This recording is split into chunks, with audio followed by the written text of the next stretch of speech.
Okay, before we move on to some spots on Friday's card and wrap things up, there are a couple of more things on Saturday's card I want to talk about. One of which is a question we got from one of the tracking trip members about a particular horse in the ninth race, the American Turf Grade 2 on Saturday. And he was asking about let me find it, the 6-horse River Boyne. My thought about that race is it is extremely tough, extremely competitive. A lot of contenders, deep spread race. I do think that the one, Speed Franco, is going to get the lead on the rail and be very tough to run down. I'm not seeing a lot of speed that's going to go with him.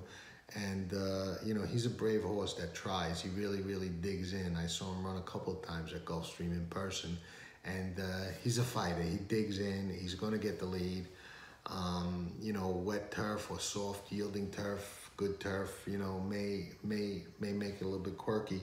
But the horse that you asked me about is definitely on my list of horses to use. I'm a little leery of Jeff Mullins shipping sometimes, especially to Kentucky. A couple of years back, quite a few years back, he was a deadly trainer. He's cooled down a lot, but he's still very capable, very sharp. I just don't think he's as capable when he's not in California as when he is, for whatever reason. But, some guys ship better than others. Some guys, home field advantage is everything. I think he kind of falls into that category. But the horse is tough, dangerous, got to use. Interesting, Rushing Fall is entered in a race against the girls on Saturday, on Friday, where she's going to be a heavy favorite, and I think I could maybe beat her. But in this race, she's another one that I would have to throw in only because, it's just that much of a wide open race. I think Untamed Domain can run a big race going back on the grass. Aidan O'Brien's horse getting Lasix is not one that I would look to leave out. Captivating Moon I've used a couple of times. The 14 Admiralty Pia, who's going to be 30, 40 to 1, is another horse I would use. So I'm not going to talk you off that horse. I'm not going to knock the horse. It's a horse I would use, but it's a very tough, wide open race. Couple of last thoughts on Saturday's card. In the 8th race, the sprint stake going 7/8 of a mile. Interesting race. Don't know if Awesome Slew is going to go there or somewhere else. He's another one that's entered on Friday and Saturday. Those things are going to have to work themselves out. But, Imperial Hint is going to be a single for a lot of people. Fast horse, good horse. But his one clunker that stands out was at Churchill Downs. So there's that little feeling inside me that says, he may not like the track. He may not, fire his best shot over there. And if he doesn't fire his best shot, he's probably not going to win. So that's a race where I would probably use a couple and maybe look to beat Imperial Hint, who is going to be on everybody's ticket and a lot of people's single. And, he just may be vulnerable at Churchill Downs. We'll see. But, that's another thought that I had over there. In the 10th race, the Pat Day Mile, very tough race. If, I had to narrow it down, I would definitely use the one, National Flag, stretching out for Todd Pletcher, another horse that won first time on the tracking trips list a while back. I think that horse has got Mile written all over him. Mask is a horse that was, talked about as potentially being on the Kentucky Derby Trail.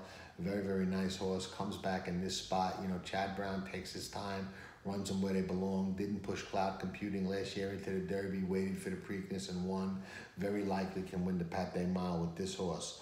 Lucas's horse, Sporting Chance, interesting in this spot as well. So, you know, those three, and Baffert with Restoring Hope, cutting back a little bit, putting blinkers on with Mike Smith on the outside of that shoot mile. I mean, those are the four that would be my top ones. I look at Mississippi a little. I look at Madison's Lunar a little bit. But already, you know, you're getting into 6 horses there. So I think those other 4, you know, could be enough to get me to get me by that leg. But that's a very, very, very tough, interesting race. On the Friday card, I mentioned that, you know, Rushing Fall is in a 1.16 mile turf race, and she'll be 3 to 5, 4 to 5 in that spot, and she's breaking from the 11 hole, and I hope she goes there because, you know, she's a favorite that I'd bet against, and I'm not really knocking her. I think she's very good. I think she could absolutely win. But I like Chad Brown's other horse, Altia, in there. I think she's a classy filly. I think she's going to improve. And I think she may surprise everybody and beat the other one.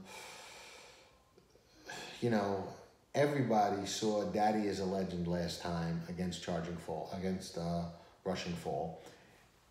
Left in the gate, premature big move, kept digging in down the stretch as long as she could. I mean, anybody who watches that replay has got to give her a shot, and I won't, you know, at all try and talk you off it. But I definitely lean to Altia there.